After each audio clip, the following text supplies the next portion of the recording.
सीतानाथसमारम्भां रामानन्दार्यमध्यमाम् अस्मदाचार्यपर्यन्तां वन्दे श्रीगुरुपरम्पराम्।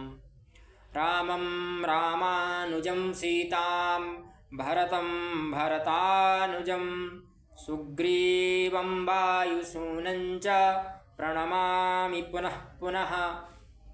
नमो नमः सर्वेभ्यः। आप सभी के लिए नमस्कार।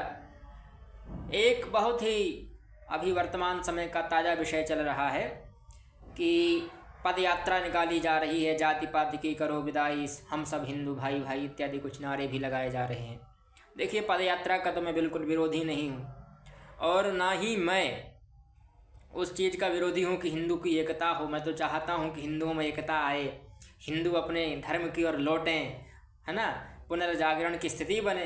पर मैं जो जाति पाति की आप बात कर रहे हैं, मैं खुद जातिवाद का बहुत बड़ा विरोधी हूँ, पर वर्ण व्यवस्था का मैं समर्थक हूँ। वर्ण व्यवस्था हमारे समाज की, हमारे धर्म का एक बहुत महत्वपूर्ण वो है हिस्सा। अगर आप उसको अलग कर देंगे तो हिंदू धर्म का कोई अस्तित्व ही नहीं रहेगा, है ना। जैसे मैं बताऊँ, एक उदाहरण देता हूँ, सामान्य उदाहरण। हम लोग जो हैं किसी भी फूल को पसंद करते हैं तो किस दृष्टि से पसंद करते हैं? जैसे एक पाटल मतलब होता है गुलाब। तो जो गुलाब का फूल है उसको पसंद क्यों करते हैं? क्योंकि उसकी विभिन्न प्रजातियां हैं, उसकी बहुत सारी प्रजातियां मिल जाएंगी, है ना। जो लोग जानते होंगे, है ना, मालीगण इत्यादि, वो लोग जानते ही होंगे कि कितने प्रकार के गुलाब होते हैं। उसी प्रकार से गेंदा की भी कई प्रकार की प्रजातियां हैं, उपभेद हैं। उसी प्रकार से जो सबसे प्रसिद्ध वो है फूल, और जो भगवान विष्णु का अति प्रिय है कमल, वह कमल भी कई प्रजातियों में मिल जाएगा।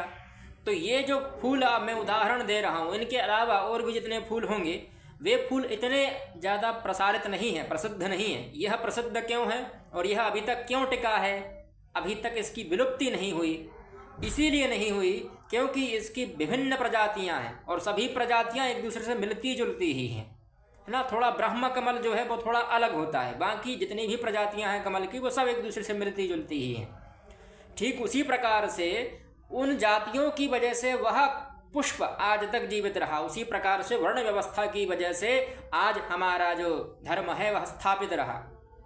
ठीक है, वर्ण व्यवस्था जो है हमारे धर्म का एक, जो कहेंगे कोहिनूर के पत्थर के समान है। वह हमारे धर्म को उन्नयन की ओर ले जाती है, पतन की ओर नहीं ले जाती। पर आप जो वर्ण व्यवस्था पर राजनीति कर रहे हैं वह पतन की ओर ले जाएगी। आप क्या चाहते हैं कि वर्ण व्यवस्था मिटाकर हिंदू एकत्रित हो जाएंगे? ठीक है, हिंदू एकत्रित हो जाएंगे तो किस धागे में पिरोएंगे आप, है ना। जो वर्ण व्यवस्था का धागा है उसको तो आपने पहले ही नष्ट कर दिया है। इसलिए वर्ण व्यवस्था का जो धागा है उसको नष्ट मत करिए, तभी हिंदू एकत्रित हो पाएंगे वर्ण व्यवस्था के अनुकूल, यथा समय परिस्थिति के अनुसार। अगर आप उसका विरोध करेंगे अथवा उस पर लांछन लगाएंगे, आरोप प्रत्यारोप करेंगे उस पर, तो निश्चित ही धर्म का ह्रास होगा, धर्म का उन्नयन नहीं होगा। यह निश्चित बात है किसी भी चीज़ की। यह जैसे फूलों की कई प्रजाति हैं तो फूल बहुत ज़्यादा प्रसिद्ध हो जाते हैं, लोग उन्हें पसंद करने लगते हैं। उसी प्रकार से हिंदू धर्म की जो विशालता है, हिंदू धर्म का जो उत्कर्ष है, वह उसकी वर्ण व्यवस्था के कारण ही है। और हमारे जो आदरणीय पुरी पीठ के शंकराचार्य जी हैं वह बड़ा अच्छा उदाहरण देते हैं कि राजा हरिश्चंद्र जो थे, जब उनका सर्वस्व चला गया था उनके हाथ से, तब उनको खरीदा किसने था? उनको खरीदा एक डोम ने था, जैसे हम कहते हैं चांडाल, जो शमशान में शमशान का हेड होता है ना, मुखिया होता है, मुख्याधिकारी होता है, उसने खरीदा। यानी उस समय वह इतना सक्षम था कि उसने चक्रवर्ती सम्राट को खरीद लिया। तो आप समझ लीजिए कि हमारी वर्ण व्यवस्था के अंदर कोई भी वर्ण ऐसा नहीं है जो आर्थिक रूप से कमज़ोर हो अथवा मानसिक रूप से कमज़ोर हो, और ना ही ऐसा कोई प्रमाण स्थापित हो पाया आज तक कि हमने इस वर्ण वालों ने इस वर्ण वाले पर अत्याचार किए हैं। और अत्याचार की बात है तो मैं आज आपको इतना प्रमाण दे दूंगा कि आपके वर्ण वाले ही आप पर कितना अत्याचार करते हैं वो मैं बता दूंगा। ठीक है, तो मैं उसमें से वर्ण व्यवस्था का मैं कभी बोलता ही नहीं इस विषय पर यह इन लोग मेरे समक्ष विषय उपस्थित किया तो बोलना पड़ रहा है, नहीं तो मैं इस विषय पर कभी बोलता ही नहीं। हाँ, फिर कुछ लोग आएंगे वो वाले, कौन सा श्लोक है वो गीता का, कि चातुर्वर्ण मया सृष्टम गुणकर्म विभाग सह। अगर आपने किंचित भी संस्कृत का अध्ययन किया होता, किंचित भी, तो इतनी बुरी दुर्दशा नहीं होती हम लोगों की, है ना। सृष्टम जो पद है वह सृज धातु से उत्पन्न है और अक्त प्रत्यय करने पर सृष्टम रूप बना, है ना। यानी मेरे द्वारा वह सृष्ट किए गए, उत्पन्न किए गए, रचे गए। किस आधार पर? तो गुण कर्म विभागशः, गुण और कर्म के विभाग करने पर। ठीक है, यहाँ यह बात नहीं है कि वह अपने गुण कर्म के आधार पर होंगे। भविष्यति पद ग्रहण नहीं किया गया, वहाँ सृष्टम पद ग्रहण किया गया है। ठीक है, यानी वह पूर्वमेव होंगे, जन्मतः होंगे। कर्मणा और कुछ प्रवृत्ति आ सकती है, जैसे जन्मना द्रोणाचार्य, जन्मना तो ब्राह्मण थे पर कर्मणा वह क्षत्रिय हो गए। कर्ण जो था जन्मना शूद्र, वैसे तो क्षत्रिय था पर माना तो उसको शूद्र ही गया, पर उसने कर्म किस मार्ग पर आया? क्षत्रिय के मार्ग पर। और उसके अंदर गुण धर्म थे, जिन गुण धर्मों की भगवान ने बात की है। आप खुद विज्ञान अगर पढ़ते होंगे तो 40 गुणसूत्र होते हैं। उन्हीं गुणसूत्रों की यह बारीकी अगर हम लें तो 23 गुणसूत्र पुरुष में, 23 महिला में होते हैं।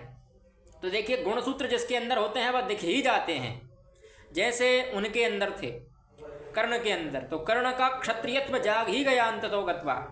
ठीक उसी प्रकार से अगर हम लोग भी इस चीज का विरोध करने लगे तो आप कब तक छुपाएंगे? जो वंशानुगत प्रणाली है उसके विरोध में नहीं जा सकते हैं आप। क्योंकि मान लीजिए अगर किसी के पिताश्री, उसके पिताजी वह कार्य कर रहे हैं तो उनका पुत्र भी उतना ही कुशल होगा जितना पिताजी उसके कुशल हैं, तो वहाँ रोजगार की चिंता ही नहीं रहेगी।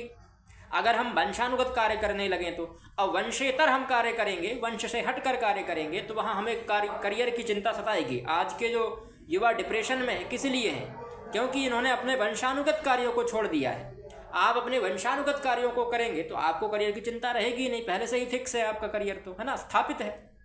अब देखिए विद्वत्ता की बात कर लेते हैं तो धीरेन्द्र कृष्ण शास्त्री कितने बड़े विद्वान हैं। एक हमारे अच्छे वो हैं विद्वान व्यक्ति, विद्या मार्तंड निग्रहाचार्य जी, तो उनसे इनका थोड़ा विवाद हो गया था। उस चक्कर में इन्होंने एक क्लिप दी थी। सबसे पहले आप वो क्लिप देखिए, है ना, फिर उसके बाद हम आगे चर्चा करेंगे। हाँ, हम स्वीकार करते, ना हमारे पास शास्त्र है, ना हमारे पास संस्कृत है, ना हमारे पास वेद है, ना हमारे पास पुराण है, लेकिन हमें गर्व है कि हम सनातनी हैं। देख ही लिया होगा आप लोगों ने इस क्लिप में, इस हिस्से में वीडियो की, कि यहाँ वह स्पष्ट कह रहे हैं कि ना ही तो उन्हें कुछ पुराणों का ज्ञान है, ना ही संस्कृत का ज्ञान है, ना ही शास्त्र का ज्ञान है, ना स्मृतियों का ज्ञान है, ना वेदों का ज्ञान है। जब ज्ञान ही नहीं है प्रभु तो काहे को आप कथा कर रहे हो, है ना। अब ज्ञान हो तो कथा करिए। अब यह कहना कि मैं सनातनी हूँ तो इसलिए मैं कथा कर रहा हूँ, ये तो कोई बड़ी बात हुई नहीं। मान लीजिए किसी के पिताश्री बहुत फेमस डॉक्टर हैं, सर्जन हैं, बहुत फेमस। निग्रहाचार्य जी ने यही उदाहरण दिया था, वही मैं आप लोगों के समक्ष प्रस्तुत कर रहा हूँ कि मान लीजिए किसी का पिताजी बहुत बड़े वहाँ हैं, सर्जन हैं, चिकित्सक हैं, है ना, किसको कहेंगे शल्य चिकित्सक, शल्य किया करने वाले। और उसका जो पुत्र है वह निकल गया निकम्मा, उसको कुछ नहीं आता। अब उसके पास कोई इलाज कराने आए तो वो कहेगा कि मेरे पिताजी तो बहुत बड़े सर्जन थे, क्या मैं आपका भी ऑपरेशन कर दूं? तो आप करवा लेंगे अपना ऑपरेशन उस व्यक्ति से जिसको शल्य चिकित्सा का शा भी ज्ञात ना हो। तो उसी प्रकार से जिसके पास न शास्त्र ज्ञान है, न वेद ज्ञान है, न स्मृति ज्ञान है, उससे आप कथा किस प्रकार से करवा रहे हैं। अब कथा पर बात आ ही गई है तो हम थोड़े कथा पर भी आ जाते हैं। इन परमेश्वर की बात हम क्या कहें, जिस प्रकार की यह कथा करते हैं, जैसे राम कथा ही कर रहे हैं, तो आधार क्या होगा, रामचरितमानस या रामायण। तो वहाँ पर भी तो वर्ण व्यवस्था ज्ञात हुई कि नहीं हुई? वहाँ तो आधार ही वर्ण व्यवस्था है। जब जनकपुरी में जाते हैं तो तुलसीदास जी क्या लिखते हैं, अपने अपने वर्णों के अनुसार बैठाते हैं वह जनकपुर में धनुष यज्ञ के समय, और क्या कहते हैं कि पूजे ही विप्र शील गुणहीना शूद्र न गुण गण ज्ञान प्रवीण। वहाँ स्पष्ट कह दिया। और भी बहुत जगह विप्र का उन्होंने कहा है, तुलसीदास जी ने विप्र का बड़प्पन बताया है। विप्र शब्द क्या है? तो विप्र ब्राह्मण को ही कहते हैं। विद्या प्राप्त है इति विप्र, जो जिसको विद्या प्राप्त हो गई वह विप्र कहलाता है ना। तो जन्मना ब्राह्मणों के या संस्कारे द्विज उच्यते, और विद्या याति विप्रत्वम त्रिभिर्श्रोत्रिय लक्षण में ऐसा श्लोक मिलता है। तो वहाँ स्पष्ट हो गया कि विप्र कौन होता है, ब्राह्मण ही होता है। पर क्या करें, यह स्वीकार नहीं करना है क्योंकि इनको अपनी रोटी सेंकनी है। अब यही बात है कि इस यात्रा में भी कुछ दान दक्षिणा मिल जाएगी तो बस भला हो जाएगा। उन्होंने स्पष्ट कह रखा है कि वॉरेन बफेट ने कहा था कि भैया धन तो खूब कमाओ, क्योंकि धन नहीं चाहिए, इसके लिए भी बहुत धन होने की आवश्यकता है।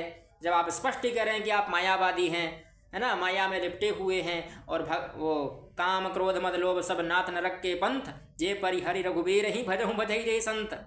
ये काम क्रोध मद लोभ जो आप लोभ कर रहे हैं ये सब नरक के पंथ हैं, नरकगामी, तभी मैं पहुंचा देंगे आपके लिए, ठीक है। तो ऐसे दुष्कृत्य, ऐसे दुष्प्रचार ना करें। और कथा पर बात आ ही गई है तो इन्होंने एक भागवत कथा ले ली। अब इनको भागवत कथा भी नहीं आता, जैसे राम कथा का रा नहीं आता, तो पर भागवत तो भागवत ही होती है, विद्यावताम भागवते परीक्षा, तो वहाँ पर भी ये धो दिए गए। देखिए एक और वीडियो। हम स्पर्श करते हैं जन्माद्यस्य तोन्मया दित्रचार्थे सुविज्ञः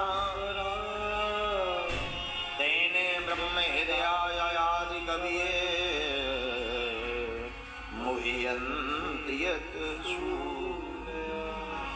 तेजो वारि मृदां यत्र त्रिशर्गो मृषा धाम्ना स्वेन सदा निरस्ति कुहिकं सत्यं परं धीमहि। प्रथम स्कंद में सत्यम परम धीमहि कहा। देख ही ली होगी आप लोगों ने वीडियो कि इनको जन्माद्यस्य यतोन्वयादि तरतस चार्थेष्वभिज्ञ स्वराट बोलना नहीं आ रहा, और तरतस को तिरतस कुछ ऐसा बोल रहे थे। तो मेरे तो कान पक गए हैं इनकी कथाएं सुन सुनकर कि इस प्रकार से अगर आप ही संस्कृत का अपभ्रंश करने लगे तो भैया सामान्य लोग क्या जानेंगे उस चीज़ को। अब देखिए जितनी कथा में बैठे होंगे लगभग, मान लीजिए 10,000 लोग भी बैठे हों, तो 10,000 लोगों में से किसी को भी 1% संस्कृत नहीं आती होगी, तभी तो वो लोग सुन रहे हैं। नहीं तो बताते, विरोध करते कि भैया यह श्लोक इस प्रकार से है, आप इसका गलत उच्चारण कर रहे हैं, पर उनको आता नहीं। और फिर दूसरी बात, मेरे भी एक कथावाचक मित्र हैं, मैंने उनको यह बात बताई तो उन्होंने कहा कि बड़े ही अच्छे कथाकार हैं वो, क्योंकि जिस कथाकार को कथा का भी नहीं आता वह व्यक्ति सत्यम से ही शुरू करता है, वह जन्माद्यस्य से शुरू नहीं करेगा। जन्माद्यस्य जो है वेदांत का सूत्र है, जन्माद्यस्य से वेदांत का सूत्र प्रारंभ होता है, तो वह वेदांती के लिए भागवत कथा उचित है। जिसने वेदांत का मर्मज्ञ हो, है ना, वेद शास्त्र विशुद्धिकृत, उसका लक्षण भी दिया है कि विरक्तो वैष्णवो विप्रो वेद शास्त्र विशुद्धिकृत, जो वेद शास्त्रों में विशुद्धिकृत हो और विरक्त हो, वैष्णव हो, विप्र हो, वह उसके लक्षण है कथावाचक के। और यह खुद अपने मुख से कई बार ब्राह्मणों की बड़ाई कर चुके हैं, उसके बाद फिर वर्ण व्यवस्था पर आ रहे हैं, वर्ण व्यवस्था का विरोध कर रहे हैं। वर्ण व्यवस्था का विरोध करेंगे तो कथावाचकों की क्या महिमा रह जाएगी? आप अपनी खुद की महिमा गिरा रहे हैं। ठीक है भैया, आपका करियर तो सेट है, पर जिन लोगों का करियर उसी से चलता है उन लोगों की तो चिंता कर लीजिए। अब बेचारे ब्राह्मणों के पास एक ही चीज़ बची है, कर्मकांड, वह भी सबके लिए मिल जाएगी, तो फिर बेचारे ब्राह्मण क्या करेंगे? उनके लिए आरक्षण में नौकरी तो मिलती नहीं है। तो इस प्रकार से उनका कितना हरास होगा। और मैं यह नहीं कह रहा हूँ कि उनका, देखिए टैलेंट हो तो व्यक्ति हर कहीं से कमा सकता है, ऐसी कोई विषय की बात नहीं है। वह तो विदेश में भी जा सकते हैं, और विदेश में कई ब्राह्मण जा रहे हैं, कई क्षत्रिय जा रहे हैं, कमा रहे हैं, कोई दिक्कत नहीं है उसमें। पर इससे भारत की तो हानि हो रही है। यदि वह वैज्ञानिक, वह इंजीनियर, वह रॉकेट साइंटिस्ट अगर यहाँ हमारे भारत में होते तो हमारा भारत भी उन्नति की ओर होता, पर नहीं, यहाँ तो एक विशेष समुदाय के लिए नौकरी दी जा रही है। अब उसमें भी आपके लिए ही लाभ है ना, यह भी वर्ण व्यवस्था के आधार पर ही दी जा रही है। अगर वर्ण व्यवस्था नष्ट हो जाएगी तो मैं कह रहा हूँ कि इस पद्धति को भी हटा दीजिए, इसकी भी क्या आवश्यकता है ना। सबसे पहले आप इसी का विरोध कीजिए, और ना आप इसका विरोध करते हैं, ना ही आप उन पार्टियों का विरोध करते हैं जो जातियों के नाम पर वोट देती हैं। उन पार्टियों का विरोध करिए ना जो जातियों के नाम पर वोट ले रही हैं, किसी वर्ण विशेष से वोट ले रही हैं, अथवा किसी धर्म के नाम पर राजनीति कर रही हैं और करती आ रही हैं, है ना। गत 30 वर्षों से करती आ रही हैं राजनीति एक ही मंदिर के ऊपर। वो मंदिर बनाया तो बड़ा विचित्र मंदिर बनाया है भैया। कहाँ हमारे जगत गुरु परम पूज्य ज्योतिष पीठाधीश्वर जो पहले वाले थे, उन्होंने कहा था कि 1008 फीट का मंदिर बनेगा, राम मंदिर, और इन्होंने बना के रख दिया कुछ 100-200 फीट का। अब 1008 फीट का मंदिर बनता तो कितना विशाल, कितना भव्य लगता हमारा। पर चुनाव के चक्कर में इन्होंने 108 फीट का बना कर रख दिया। तो यह आप सनातन का ह्रास कर रहे हैं अपने स्वार्थ के लिए। इसी प्रकार से अगर आप इन शास्त्रों की अथवा जो शास्त्र से मर्यादित आचार्य हैं उनकी बात मानेंगे, है ना, तो आपका ही भला होगा। शंकराचार्यों की बात मानिए, जगत गुरुओं की बात मानिए। अब इनके गुरु जी खुद जगत गुरु हैं, उन पर भी मैं आऊँगा। अभी सबसे पहले इनकी भागवत कथा पर आ जाते हैं। तो इनको भागवत का भाव ही नहीं आता, और भागवत को कहा जाता है कि विद्यावताम भागवते परीक्षा, विद्यावान लोगों की भागवत में ही परीक्षा होती है। अब इनको कौन समझने वाला? जब किसी को खुद संस्कृत का ज्ञान नहीं है तो भाई इनको क्या समझेगा? जिसको 2+2 का ज्ञान नहीं है, 2 धन 2, 2 जमा 2, उससे आप समीकरण हल करवा लेंगे, उससे आप a+b का होल स्क्वायर सॉल्व करवा लेंगे और निकाल लेगा क्या? अरे प्रभु, उससे आप पूछ लेंगे कि 12 का स्क्वायर कितना होता है, जिसको 2+2 ही नहीं आ रहे हैं। तो जिसको सामान्य संस्कृत का ज्ञान नहीं है, जिसको मंगलाचरण बोलना नहीं आ रहा भागवत का, वह भागवत कथा कर लेंगे, वो भी 12 स्कंद की 18,000 श्लोक की कर लेंगे। अरे यही तो मूर्खता हो गई है वर्तमान में हिंदुओं की, कि ना आपको खुद को ज्ञान है और जिनको ज्ञान नहीं है आप उनको पूजते जा रहे हैं, उनकी पूजा हो रही है। भैया देखिए, अगर तंत्र मंत्र की बात है ना, तो तंत्र मंत्र के लिए बहुत सारे आज भी ऐसे साधु संत हैं जो तंत्र मंत्र में माहिर हैं, पर यद्यपि अपने ज्ञान का दुरुपयोग नहीं करते हैं। ठीक है, दूसरी बात चमत्कार की। चमत्कार तो जादूगर भी कर देता है, वो तो अपनी गर्दन ही काट कर रख देता है थाली में कि लो भाई मैंने तो गर्दन उड़ा दी अपनी, है ना, हाथ काट देता है अपना जादूगर। तुलसीदास जी भी लिखते हैं रामचरितमानस में, है ना, कि जादूगर कोई अगर माया कर ले तो वह भगवान के तुल्य नहीं हो जाता। उसी प्रकार से यदि कोई आपके मन की बात आपको बता दे तो वह भगवान के तुल्य नहीं हो जाता, भगवान नहीं हो जाता, है ना। बहुत सारे लोग, मनोवैज्ञानिक लोग भी बता सकते हैं। कोई ज्योतिषी अच्छा प्रसिद्ध प्रकांड ज्योतिषी हो तो वह प्रश्न कुंडली से आपके मन की बात बता सकता है ना। ऐसे कई पद्धतियां हैं, तो उससे कोई विशिष्ट भगवान की श्रेणी में नहीं आता, उसमें ज्ञान भी होना चाहिए, है ना। फिर और बात, एक तोड़काचार्य भी आ गए हैं, वो टोटका बताते रहते हैं। भैया किस शास्त्र में, किस श्लोक में, कहाँ ऐसा वर्णित है, उसका आप उद्धरण देते नहीं है। और सबसे बड़ा दुख तो इस बात का लगता है कि उनके मुख से मैंने आज तक एक भी श्लोक नहीं सुना, और अगर श्लोक सुना होता तो मैं उनके ऊपर आक्षेप ही नहीं करता। इनके मुख से सुना तो इन्होंने कुछ का कुछ बोल दिया, है ना। फिर तरतस जन्माद्य से कुछ भी कुछ बोल रहे हैं, हमसे तो गलत बोला ही नहीं जाता है ना। हमारे पिताजी बहुत मारे कूटे हैं हमारे लिए बचपन में कि बेटा सही ही बोलना, गलत बोले ना तो बहुत पिटोगे। तो हम उस चक्कर में बिल्कुल गलत नहीं बोलते हैं, हाँ। और ये देखिए इनका अलग चल रहा है। अब जो लोग जानते नहीं होंगे, मैं उदाहरण इसको दोनों ले सकते हैं कि 2+2 जनता भी नहीं जानती है, मतलब सामान्य ज्ञान, धार्मिक सामान्य ज्ञान जनता के पास भी नहीं है, और जो कथावाचक है उसके पास भी नहीं है। तो बस दोनों वो क्या हो जाती है, अंधा गुरु और लंगड़ा चेला, यह ऐसी स्थिति हो जाती है। तो बस अब जा रहे हैं अंधा गुरु लंगड़ा चेला, वही स्थिति बन गई है। और इनके गुरुजी भी बड़े विचित्र हैं, इनके गुरुजी की तो महिमा ही निराली है भैया। उनके लिए तो साष्टांग प्रणाम है सबसे पहले, कि क्या कहें उनके लिए। यद्यपि मैं किसी की निंदा नहीं करता, पर क्या ऐसी स्थितियां बना देते हैं लोग कि विषय इतना जटिल कर देते हैं कि उसको सुलझाते सुलझाते निंदा पर उतरना ही पड़ता है। मैं खुद नहीं चाहता कि किसी वैष्णव की निंदा करूं, किसी शैव की निंदा करूं, किसी हरिभक्त की निंदा करूं, किसी हरभक्त की निंदा करूं, शाक्त की निंदा करूं, पर कुछ विषय ऐसे कर देते हैं ये लोग। अब ये लोग शंकराचार्य पर ही आक्षेप कर रहे हैं, है ना। हमारे ज्योतिष पीठाधीश्वर जो शंकराचार्य हैं, उन पर रामभद्राचार्य जी ने कितनी गलत टिप्पणी की कि उनको शास्त्र का ज्ञान नहीं है। भैया वो परम वेदांत मर्मज्ञ हैं, है ना। सभी शास्त्रों के विशारद विद्वत परिषद से शास्त्रार्थ कर कर वहाँ शंकराचार्य बने, और आप उनसे कह रहे हैं कि भैया वो उनको शास्त्र का ज्ञान नहीं है। बड़ी दुर्लभ स्थिति है ना। खैर मैं उनको प्रकांड पंडित तो मानूंगा ही, उनके अच्छे कई ऐसे ग्रंथ हैं, और संस्कृत व्याकरण के लिए उन्होंने कई योगदान दिए हैं। उनके कई ग्रंथ संस्कृत व्याकरण के लिए अमृतत्व के समान हैं, स्वीकार करते हैं। केवल स्वपांडित्य प्रदर्शन के लिए ही वो ग्रंथ लिखे गए हैं, उसमें ऐसा कोई भी विशिष्ट लेख नहीं है। जैसे उनका एक ग्रंथ है भार्गव राघवीयम, रामभद्राचार्य जी की बात कर रहा हूँ मैं, बड़ा ही प्रसिद्ध उस ग्रंथ है। उसमें उन्होंने कुछ 21 सर्ग लिखे हैं। कहा 21वीं शताब्दी का प्रथम वो है महाकाव्य, और 21 सर्गों वाला कोई महाकाव्य नहीं था। ऐसे कई उसमें बातें जोड़ी गई हैं, जबकि ऐसे कई 21 सर्ग वाले महाकाव्य भी हैं और थे भी, ऐसी कोई विशिष्ट बात नहीं है उसमें। अब मैंने जब उसका पढ़ा तो उसमें उन्होंने विशेष में जो उसका पहला प्राक कथन रहता है, प्राक कथन में लिखा कि उससे पहले किसी ने एकाक्षर पाद का प्रयोग नहीं किया। जैसे उन्होंने किया तो भारवी ने तो अंत में कह दिया कि नुन्न नुत, तो वहाँ तकार का प्रयोग हो गया। पर रामभद्राचार्य जी ने प्रयोग किया तो एक का अक्षर से ही श्लोक बना दिया।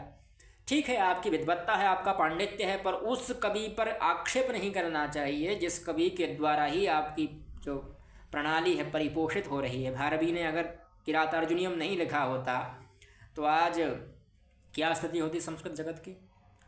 आपने खुद, जब आप होंगे शास्त्री आचार्य इत्यादि कोई कक्षा आपने पढ़ी होगी तो आपने खुद किरातार्जुनीयम का कभी ना कभी तो अध्ययन किया ही होगा।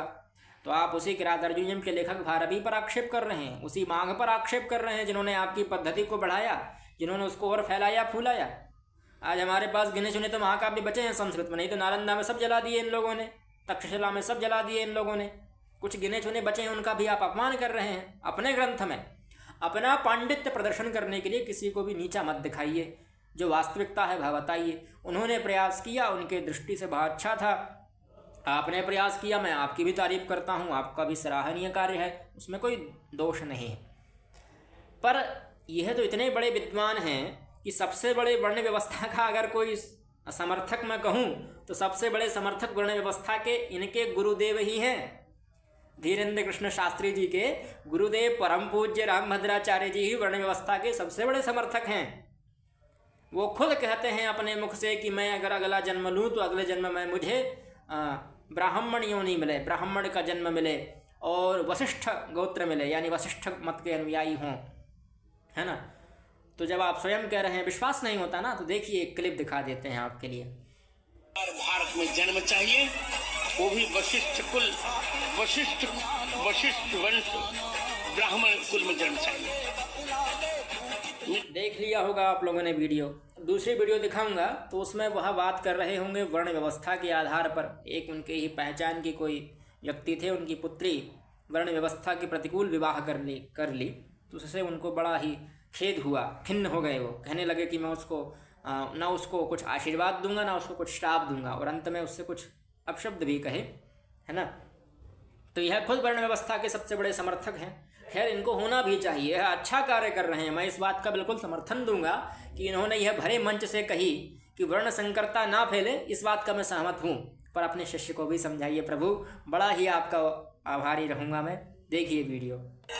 मैं न तो आशीर्वाद दूंगा न श्राप दूंगा, पर इतना निश्चित जानो कि मैं जीवन भर उस लड़की से मैं बात नहीं करूंगा, ये मेरा निर्णय।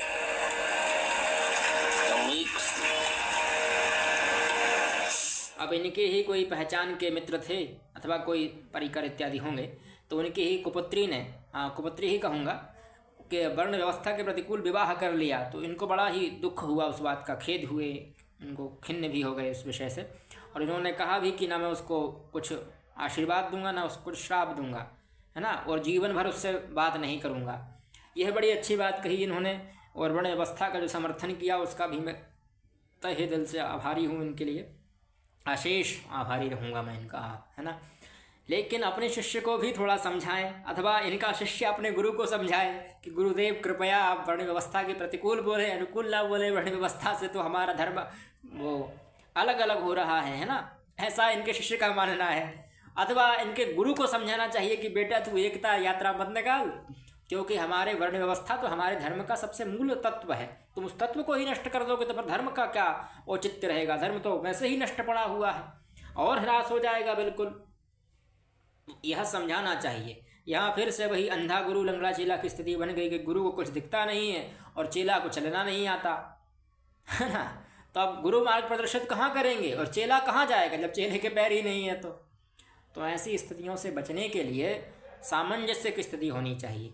और एक और बात भी है कि एक और मुझे बड़ा संदेह होता है ना, होना भी चाहिए कि अगर मान लीजिए धीरेन्द्र कृष्ण शास्त्री जी जो हैं वह रामभद्राचार्य जी के शिष्य हैं, तो रामभद्राचार्य जी जो तिलक लगाते हैं, रामानंदी तिलक, वह उनके शिष्य क्यों नहीं लगाते हैं।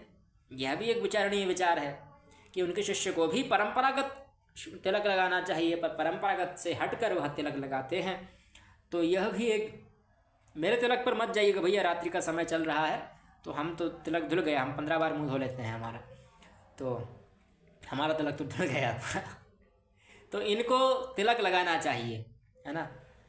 पर क्या करें कि अपने गुरु के ही प्रतिकूल चल रहे हैं लोग। अब ये खुद अपने गुरु के प्रतिकूल हैं और निकाल रहे हैं एकता यात्रा। अरे पहले गुरु और शिष्य तो एक हो जाएं, उसके बाद आप एकता यात्रा निकालिए। अपने घर में फूट है और अपने घर में आग लगी है और दूसरे के घर में आग बुझाने चले गए। हिंदू धर्म की जो वर्ण व्यवस्था है वह उसका मूलभूत तत्व है, उसको नष्ट करने का आप प्रयास करेंगे तो आप स्वयं नष्ट हो जाएंगे। हिंदू धर्म स्वयं ह्रास की ओर बढ़ने लगेगा धीरे धीरे, ठीक है। उसको नष्ट करने का प्रयास मत करिए। वर्ण व्यवस्था धर्म के अनुकूल ही है। हमारे ऋषि मुनि इतने वो नहीं थे मूर्ख जो उन्होंने यह वर्ण व्यवस्था बनाई। वो लोग इस चीज़ से परिचित थे कि भविष्य में ऐसी स्थितियां घटेंगी, भविष्य में इस प्रकार से होगा। उनके लिए तो पूरा विश्व करबदर के समान था, कर में स्थित बेर के समान, किंतु उन्होंने कभी भी वर्ण व्यवस्था का विरोध नहीं किया। ये तो अभी 1800 से एक महर्षि आए, उन्होंने विरोध करना प्रारंभ किया, उससे प्रारंभ हो गया, नहीं तो प्रारंभ ही नहीं था हमारे देश में वर्ण व्यवस्था, है ना। वर्णाश्रम धर्म था, पर वर्ण व्यवस्था के नाम पर जो आज जातिवाद चल रहा है ऐसी कोई व्यवस्था तो नहीं थी। खैर, पर यह सामंजस्य की स्थिति बनानी चाहिए, है ना। वर्ण व्यवस्था के आप प्रतिकूल नहीं जा सकते, वह हमारे धर्म का अभूतपूर्व तत्व है। उसके खिलाफ जाएंगे, उसके प्रतिकूल जाएंगे तो निश्चित ही सर्वनाश की स्थिति बनेगी, है ना। ग्लानिर्भवति भारत, फिर वही ग्लानि की स्थिति बनेगी। और आप ऐसे कार्य मत करिए जो कली पुरुष को करने हैं। कली पुरुष मतलब जो कलयुग में अवतार लेगा, अवतार नहीं, जो कलयुग में जन्म लेगा, भगवान कल्कि का प्रतिद्वंदी। तो वह कली पुरुष वाले कार्य मत करिए। म्लेच्छों से भी आप पतन की ओर जा रहे हैं ना। इतना तो वो लोग भी नहीं करते जितना आप कर रहे हैं। और आपको जो कार्य करने चाहिए वह मैं आपको बताऊंगा वीडियो के अंतिम हिस्से में, है ना। भले ही आप लोग वीडियो पूर्ण ना देखें, पर वीडियो का अंतिम हिस्सा अवश्य देखिएगा, मेरा विनम्र निवेदन है, क्योंकि वहाँ मैं कुछ ऐसे तत्व बताऊंगा जिनको इन कथावाचकों को करना चाहिए, ठीक है। अब देखिए अगली वीडियो। फर्स्ट टाइम ब्राह्मण, पहले मैं ब्राह्मण हूँ। तो अब आप समझ लीजिए कि इनके जो गुरुदेव हैं वही ब्राह्मणत्व के सबसे बड़े समर्थक हैं, वही ब्राह्मणत्व का सबसे बड़ा समर्थन करते हैं, वर्ण व्यवस्था के समर्थक हैं।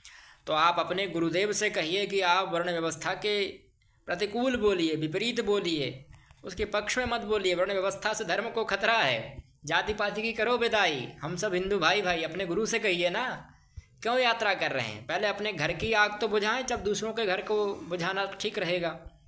आपको अपने घर की आग बुझाना उचित नहीं लगा और दूसरों के घर की आग बुझाने चल दिए। ये एकता यात्रा के नाम पर कुछ नहीं है, दान दक्षिणा का एक छोटा सा कार्यक्रम किया है बस, और कोई विशिष्ट कार्यक्रम नहीं है। बस थोड़ी दान दक्षिणा आ जाएगी हाथ में, बस यही एक लक्ष्य है। तो इसीलिए भैया अपने गुरु को समझाएं। यह अंधा गुरु और लंगड़ा शिष्य की कथा जो है वह सत्य कर रहे हैं आप। या तो अपने गुरु के अनुसार चलिए या गुरु को अपने अनुसार कर दीजिए, दोनों में से एक कुछ तो हो जाए। दोनों में सामंजस्य की स्थिति तो बने, पर दोनों में विपरीत स्थिति बनी हुई है, एक दूसरे के विपरीत चल रहे हैं। पर इन्होंने भी एक गलती कर दी, ये ब्राह्मणों में ही फूट डाल रहे हैं। इनके जो शिष्य हैं धीरेन्द्र कृष्ण शास्त्री जी, वह तो हिंदू धर्म में फूट डाल रहे थे, पर इनके जो गुरु जी हैं वो और इनसे बड़े ही हैं। गुरु तो गुरु ही होते हैं भैया। तो उन्होंने ब्राह्मणों में ही फूट डाल दी। उन्होंने कह दिया कि उपाध्याय, दीक्षित और जो और भी हैं त्रिगुणाई इत्यादि जो हैं वह नीच ब्राह्मण होते हैं, अधम ब्राह्मण होते हैं, क्योंकि यह अपने शिष्यों से दक्षिणा लेते थे। अरे भैया, उपाध्याय का कार्य ही वही होता है दक्षिणा लेकर पढ़ाना, उसमें नीच और नीच का क्या बात है, अधम और उत्तम की क्या बात है। आज भी जो प्रोफेसर होते हैं उनको हम क्या कहते हैं, उपाध्याय। उपाध्याय क्यों कहते हैं, क्योंकि वह दक्षिणा लेते हैं। सरकारी दक्षिणा लें, चाहे वह हम लोगों से दक्षिणा लें, पर वह ले तो रहे हैं दक्षिणा। सरकारी नौकरी से जो क्या कहते हैं उसको, सैलरी तो ले रहे हैं। पर नहीं, इन्होंने ब्राह्मणों में ही मतभेद कर दिया कि भैया ये ब्राह्मण अच्छे हैं, यह ब्राह्मण बुरे हैं, हम उनसे रोटी बेटी का संबंध नहीं करते हैं। वाह प्रभु वाह। देखिए भैया वीडियो एक और देखिए। ब्राह्मण सभी पालनों में अच्छे नहीं माने, उनके यहाँ ऊंचे कुल के लोग अपनी बेटी नहीं देते। उपाध्याय और चौबे, त्रिगुणाई, दीक्षित और पाठक, इनको इसलिए अधम मानते हैं हम लोग, इन्होंने विद्यार्थियों से पैसा लेकर पढ़ाया। आप लोगों ने वीडियो देख ही ली होगी। चलिए अब विषय पर ही आ जाते हैं। अब कोई वीडियो नहीं दिखाएंगे हम आपके लिए, वास्तविकता से परिचित कराएंगे। ठीक है। सबसे पहली बात यह कि वर्ण व्यवस्था क्यों आवश्यक है। देखिए, वर्ण व्यवस्था इसीलिए आवश्यक है क्योंकि धर्म की जो जड़ें हैं वह वर्ण व्यवस्था से ही जुड़ी हुई हैं। वर्ण व्यवस्था के प्रतिकूल चलने पर धर्म की हानि ही होगी। भगवान श्री कृष्ण भी कहते हैं कि भैया धर्म के अनुकूल ही चलो, है ना। स्वधर्मो निधनश्रेयः। धर्म का अर्थ यहाँ वह धर्म मत लीजिए। धर्म का अर्थ है जो आपके नियम कायदे कानून हैं। जैसे ब्राह्मण के लिए जो कर्तव्य बताए गए हैं वह ब्राह्मण के धर्म है, वह ब्राह्मण के नियम है। जो क्षत्रिय के लिए कहे गए हैं वह क्षत्रिय के लिए ही हैं। अष्टादश अध्याय है गीता का, 18वां अध्याय, उसका अध्ययन करिए। वहाँ ब्राह्मण क्षत्रिय वैश्य शूद्र चारों वर्णों के कर्म बताए गए हैं, उनके अनुकूल आप कार्य करें। ठीक है, वर्तमान समय में स्थिति ऐसी नहीं है, पर जितना हो सके उतना करिए वर्णाश्रम के अनुकूल। तो वर्णाश्रम आपको उचित स्थान ही देगा, है ना। वर्णाश्रम में कहीं यह स्पष्ट नहीं है कि यह वर्ण का आप अपमान करिए, इस वर्ण को नीचा दिखाइए, ऐसा कोई बात नहीं है। हाँ, कहीं कहीं स्थानों पर इस प्रकार की बात मिल जाएगी कि इन चीज़ों को नहीं देखना चाहिए, इन चीज़ों से नहीं ग्रहण करना चाहिए। और वास्तविकता में तो ब्राह्मण धर्म बड़ा ही कठिन है, क्योंकि ब्राह्मणों को तो कहा जाता है कि भाई ब्राह्मण खुद के घर ही भोजन करें, किसी अन्य के घर भोजन नहीं कर सकते। यहाँ तक कि ब्राह्मण के घर ही भोजन नहीं कर सकता क्योंकि उसके पुण्य क्षीण हो जाते हैं। अब आज के ब्राह्मण उतने ब्राह्मणत्व से नहीं रहते, तो मैं उनकी नहीं कहूँगा, पर प्रवतन काल के जो ब्राह्मण थे वह तो किसी के घर भोजन करने नहीं जाते थे। हाँ, कभी विशेष परिस्थितियों में श्राद्ध इत्यादियों में चले जाते थे, क्योंकि उनका कार्य ही है भोजन को पचाना, और वो संध्या इत्यादि भी करते थे, तो उनका उतना हो जाता था, है ना, पुण्यवर्धन। पर वर्तमान के ब्राह्मण ना तो संध्या करते हैं, ना ही धर्म से कोई मतलब, न धर्म ज्ञान है। तो भाई दूसरे जो वर्ण व्यवस्था के प्रतिकूल चलने वाले हैं वो लोग तो लाभ लेंगे ही। तो ऐसे लोगों से तो बचकर रहें। ठीक, ऐसे लोगों से कोई भी लाभ नहीं मिलने वाला आपको, धर्म का हानि ही होगी, धर्म का ह्रास ही होगा। आज तक जो धर्म टिका रहा ना वो वर्ण व्यवस्था के आधार पर ही टिका रहा। बिरसा मुंडा के बारे में पढ़िए, उन्होंने कभी नहीं कहा कि मैं ब्राह्मण हो जाऊँ, मैं क्षत्रिय हो जाऊँ। उन्होंने कहा आदिवासी ही रहो, पर अपने धर्म के अनुकूल चलो। उन्होंने ईसाई मिशनरियों का विरोध किया अपने युग में कि भाई हमारे यहाँ का जो लोग हैं उनका आप परिवर्तन नहीं कर सकते, उनका, है ना, धर्म परिवर्तन नहीं करा सकते। तो इस प्रकार से आपको कुछ सीखना चाहिए उन जैसे लोगों से, पर नहीं, लोगों को क्या कहें, लोगों को आदर्श मानना है ऐसे व्यक्तियों को जिनको खुद धर्म का ज्ञान नहीं है।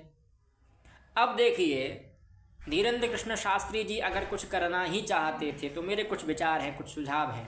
जितने भी कथावाचक हैं, जितने भी मठाचार्य हैं, मठाधीश हैं, सबसे मेरा विनम्र निवेदन है, विनम्र एकमात्र निवेदन है। वीडियो लंबी हो सकती है पर यह अवश्य सुनना। आप भले ही पूरी वीडियो ना सुने, पर मैं चाहता हूं कि वीडियो का अंतिम हिस्सा अवश्य सुने। मेरा विनम्र निवेदन है कि कृपया आप अपने अस्तित्व को बचाएं। आपको वर्ण व्यवस्था बचाने की आवश्यकता नहीं है। हो सकता है तो वर्ण व्यवस्था को पुनः सुचारू रूप से चालू करवाने का प्रयास करें, वर्ण व्यवस्था नष्ट करने का प्रयास ना करें, बिल्कुल भी। अब आपको करना क्या चाहिए?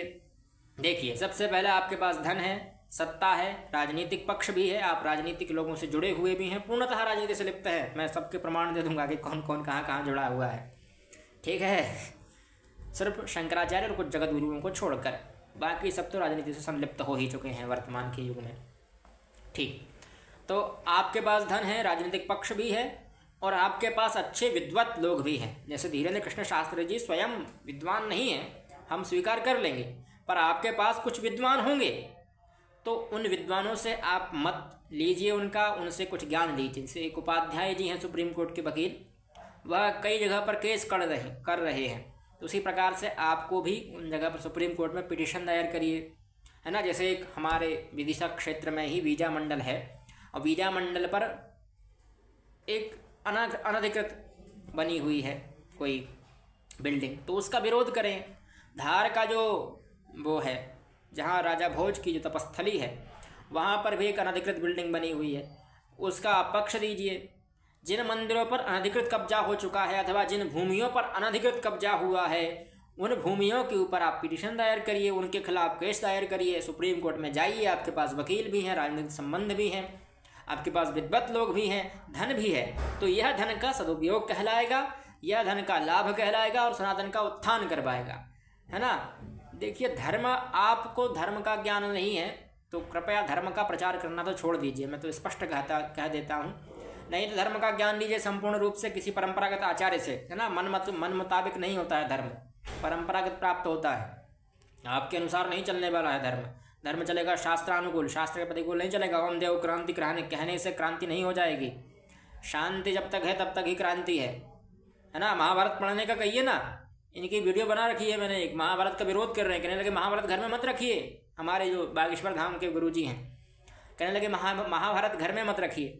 अरे प्रभु, महाभारत घर में रखते तो कश्मीर और बांग्लादेश जैसी स्थितियां नहीं बनती। आज घर में रखिए महाभारत, पढ़िए उसको कभी खोलकर, अनुसरण कीजिए रामायण महाभारत गीता का। भगवान श्री कृष्ण ने 18 अध्याय में क्या कहा कि युद्ध कर, और आप कह रहे हैं कि महाभारत घर में मत रखिए। भगवान श्री कृष्ण स्पष्ट कहते हैं कि जित्वा बा भोक्ष्यसे महीम, जीतेगा तो भूमि का, हतो बा प्राप्स्यसि स्वर्गम जित्वा बा भोक्ष्यसे महीम।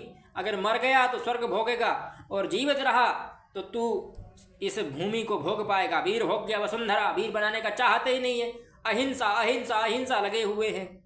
महाभारत का अध्ययन करवाइए, नहीं तो बांग्लादेश कश्मीर जैसी स्थितियां बनने ही वाली हैं और आप कुछ नहीं कर पाएंगे। वर्ण व्यवस्था और नष्ट कर देंगे तो कुछ भी नहीं हो पाएगा, कुछ भी।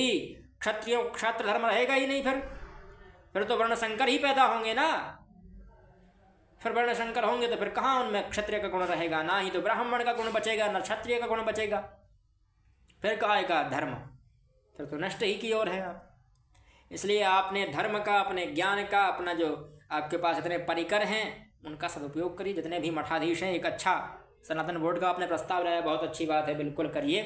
और मैं चाहता हूं कि सनातन बोर्ड में जो दान दक्षिणा का धन आए, आप अपना घर ना भरें उससे आप पिटीशन दायर करें। जहां भी आपके पास सूचना है कि यहाँ इस जगह पर अनधिकृत यह बिल्डिंग बनी हुई है, इसके खिलाफ यह मंदिर का स्थान था, हम अपने ही देश में अपने ही मंदिर के लिए लड़ रहे हैं। आपने सुना होगा अभी सम्मेत शिखर का मामला आया था सामने, तो हमारे जैन बंधुओं ने क्या कहा था कि हम उनका मुंह भर देंगे, इतना पैसा है हमारे पास, मुंह ठूंस देंगे, मुंह में ठूंस देंगे। कितना पैसा चाहिए आप बताइए, मुंह खोलिए। क्या हमारा कोई बोल सकता है धर्मगुरु इतना? अरे धर्मगुरुओं को तो खुद का घर करने से फुर्सत नहीं, अपना घर भरने में लगे हैं वो क्यों बोलेंगे भाई? और ना ही हिंदुओं को कोई मतलब है। हम अपने ही देश में राम मंदिर अब बनवा पा रहे हैं, अपनी ही जन्मभूमि नहीं ले पा रहे भैया राम जी की, क्या कर पाएंगे हम लोग? कितने पीछे घुसट गए हैं हम लोग। किस कारण से? क्योंकि ये धर्मगुरुओं ने, जो अनधिकृत धर्मगुरु हैं, उन्होंने धर्म का ह्रास करने के अलावा कभी धर्म का उन्नयन नहीं किया। वो लोग केवल धर्म का ह्रास ही करते जा रहे हैं और निरंतर ह्रास कर रहे हैं। कोई ऐसा कार्य नहीं कर रहे जो धर्म के मुताबिक हो, है ना, अपने मन के अनुसार कर रहे हैं। जो उनको उचित लगे वही ठीक है। ओम देव क्रांति सही है, वेद मंत्रों में विपरीतता ला रहे हैं। वाह भैया वाह, बड़े विद्वान हैं। हे प्रभु, तो उसी प्रकार से आप लोग भी जैसे कुछ सीखिए विधर्मियों से भी, है ना। उन लोगों ने कहा तो हम लोग भी तो कह सकते थे कि भैया जितनी मंदिर की ज़मीन है हम बचा देंगे वहाँ सोने की असरफियाँ। आप बताइए कितनी कीमत है उस ज़मीन की। खैर वहाँ पर तो बेचना और ख़रीदना उसका विरोध में था, तो वह नहीं हो पाता। पर और कहीं भी जहाँ स्थान था वहाँ पर आप ऐसा कर सकते हैं। एक सामान्य बात बता रहा हूँ। अथवा सबसे अच्छा तो वही है, कानून के मुताबिक लड़िए, है ना, क्योंकि हमारा देश संविधान के अनुसार चलता है, मनुस्मृति के अनुसार नहीं चलता है। ठीक है, मनुस्मृति के अनुसार चलता तो आज हम लोग बहुत आगे होते। तो संविधान के अनुसार चलता है, तो आपके जो वकील हैं अच्छे हष्टपुष्ट, जो आपका ही पैसा खा रहे हैं, तो उनके लिए कुछ कार्य दीजिए प्रभु, कि जमानत के लिए नहीं रखते हैं वकीलों को कि भैया सुप्रीम कोर्ट में पिटीशन दायर करें, इसके खिलाफ लड़ें, और तथ्य दीजिए। प्रमाण तो है ही हमारे पास, प्रमाण की कहाँ कमी है बताइए। कोई ऐसी कमी हो प्रमाण की, अगर प्रमाण की कमी रह रही हो तो मुझसे संपर्क करें, मैं दूंगा प्रमाण। उस जगह पर खुदाई करवा लीजिए भैया, सब जगह से हिंदू ही हिंदू निकलेगा। पर अगर आप लोगों ने यह नहीं किया ना, तो देख लीजिएगा 10-15 वर्षों में बहुत बुरी स्थिति होने वाली है। ठीक है, हमारे कुछ ज्योतिषीय सिद्धांत से मुझे ऐसी सूचना मिली है कि 2025 जो है उत्तर प्रदेश में थोड़ा ठीक नहीं रहने वाला है। तो आप लोग उससे कुछ सीख पाएँ तो अच्छी बात है। पर धर्म के लिए जागना सीख लीजिए, धर्म के लिए लड़ना सीख लीजिए, धर्म के लिए अपना धर्म जो दान है वो भी धर्म के लिए करें, अच्छे धर्मगुरुओं के लिए करें, सिर्फ फर्जी धर्मगुरुओं के लिए ना करें। और अगर आपको बिल्कुल भी धर्म का ज्ञान नहीं है तो भैया कम से कम हमारे चैनल को सब्सक्राइब कर लीजिए। हम आपको उतना तो ज्ञान दे ही देंगे जितना आवश्यक है आपके लिए। संस्कृत नहीं आती तो हम एक कोर्स ला रहे हैं, उस कोर्स को आप पढ़िए, उसमें देखिए संस्कृत। फिर जो है ना, क्योंकि इन्हीं लोगों ने धर्म का ह्रास कर रखा है, जितने भी फेकाचार्य हैं, इन्हीं की वजह से सब धर्म का ह्रास। कथावाचक जितने भी हैं, लगभग 80% कथावाचक ऐसे हैं जिनको संस्कृत का सा भी नहीं आता और कथा कर रहे हैं। तो भैया धर्म का उन्नयन तभी होगा जब आपको भी ज्ञान हो और सामने वाले को भी ज्ञान हो। देखिए इससे हानि बहुत हो जाती है। उन्होंने गलत श्लोक बोला, उससे सुनने वाले को भी दोष है और जो बोलने वाला है उसको दोष होगा ही। व्यासपीठ से बोल रहा है तो महादोषी है। पर जो सुनने वाले हैं, श्रोतागण हैं, आप ये मत सोचिएगा कि आपको पुण्य मिल रहे हैं, उससे आपको पाप ही मिल रहा है। और एक और बात बताना चाहूँगा, ये जो संगीतमय राम कथा, संगीतमय भागवत कथा, संगीतमय रुद्राभिषेक हो रहे हैं ना वर्तमान में, इनका भी विरोध करें। आप भागवत कथा सुनने जा रहे हैं, धर्म की कोई अच्छी चीज़ें सुनने जा रहे हैं, किसी नृत्य के मंचन में नहीं जा रहे हैं। हाँ, यह बात सबसे अच्छी बात है कि भगवान के समक्ष नृत्य करना सबसे अच्छी भक्ति है। किंतु आप हर किसी के समक्ष नाच रहे हैं, भैया माताओं बहनों को थोड़ी ध्यान रहता है कहाँ किसके समक्ष नाच रहे हैं। वो तो नाचने लगती हैं भैया, और नाच रही हैं तो लोग देख रहे हैं, किस दृष्टि से कौन देख रहा है उसका कोई भरोसा थोड़ी है। इसीलिए कथाओं में पाप की वृद्धि हो रही है, ना कि पुण्य वृद्धि हो रही है। पुण्य की वृद्धि तो तब होगी जब विद्वान कथावाचक पहुँचेंगे। जब फर्जी कथावाचक पहुँचेंगे तो यही तो नुकसान होगा धर्म का। इसीलिए धर्म का उन्नयन और धर्म का ह्रास दोनों आप ही के हाथों में है, किसी और के हाथ में नहीं है। और पुनः मेरी इनसे प्रार्थना है, दोनों गुरुओं से, हमारे लिए सम्माननीय है। आप अच्छे कार्य करेंगे तो मैं आपकी तारीफ़ भी करूँगा, है ना। अगली वीडियो आपकी तारीफ़ के लिए रहेगी, प्रशंसा के लिए रहेगी। पर अगर आप ऐसे का दुष्कृत्य करेंगे, है ना, तो बिल्कुल विरोध करता रहूँगा। क्योंकि भैया हमारा तो कार्य ही है, हमसे तो भगवान पूछेंगे जब हम परलोक जाएंगे, तो नरक में हमसे पूछेंगे, क्योंकि हम स्वर्ग में जाने वाले थोड़े हैं। अगर इन कृत्यों का विरोध नहीं करेंगे, स्वर्ग के लिए तो हम कार्य कर भी नहीं रहे हैं, वैसे हम स्वर्ग की इच्छा भी नहीं, हम तो मोक्ष के प्रार्थी हैं, है ना। पुनर्जन्म हो जाए तो और अच्छी बात है, रघुबर के दास बने, भगवान राम जी के दास बन जाए तो और अच्छी बात है। भगवान हमसे पूछेंगे कि आपने ब्राह्मण देह प्राप्त की, आपको हमने धर्मशास्त्र का ज्ञान दिया, संस्कृत का ज्ञान दिया, आपको अच्छी सुख सुविधाएँ दी, आपने धर्म के लिए क्या किया। तो हमें वहाँ लाजवाब हो जाएंगे। उस दृष्टि से हम कार्य कर रहे हैं। हमारे पिताश्री भी लगातार कार्य करते रहते हैं, यद्यपि वह थोड़े सोशल मीडिया से दूर हैं तो वह उतने इस विषय में नहीं आते हैं, पर हैं तो वह भी विद्वान, उन्हीं से तो हम प्रेरणा ले रहे हैं, तभी तो हम उन्नयन के पथ पर हैं। इसीलिए आप भी जब पिता शिक्षक होंगे, पिता शिक्षित होंगे, तभी संतान शिक्षित होगी, संतान विद्वान होगी, विदुषी होगी। अगर पिता ही धर्म का ज्ञान नहीं रखेंगे तो संतान तो होगी ही निष्ठुर, दुराचारी, दुरात्मा। इसलिए जितने भी पिता हैं, जो दंपत्ति हैं, माताओं को भी थोड़ी बहुत शिक्षा लेनी चाहिए धर्म की।